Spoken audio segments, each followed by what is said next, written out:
So we're going to talk about what students can do now, or maybe you're learning something, so that would apply to you as well. I'm always learning, so I consider myself like always a student, even though I am a teacher, at least an online teacher. I work professionally, but I also have the online teaching company. But always be learning is really something, a philosophy that I live by. And yeah, so what are the things that we can do as a student?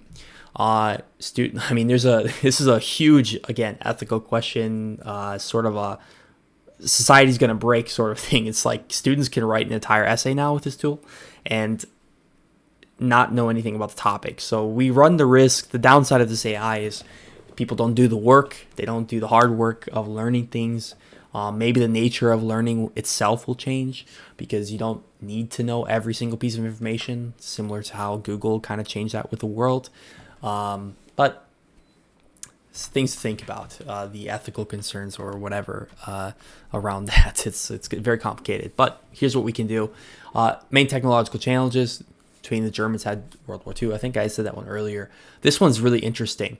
This is context specific, so you could give it a specific math problem, and it does a pretty good job most of the time. Occasionally, you can trip it up on math problems, so if you're gonna try to do your homework with it, still be a little bit cautious. But in general, it does a great job. So explaining quadratic equation algebra as if I was a 5-year-old.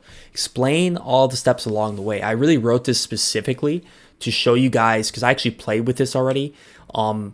If you say, give me the steps along the way, it will give you a more detailed breakdown response. If you say, hey, explain to me as a 5-year-old, it might not give you each step along the way, even though it should for a 5-year-old. But that's something to think about. If you make it explain itself, sometimes it actually does a better job in the result as well. That's what I've been seeing from some of the experts playing around with in their fields. By making the AI explain its thought process, it's almost like a mathematical proof where because it has to explain it, it actually gives better results sometimes as well. So interesting to keep in mind with that.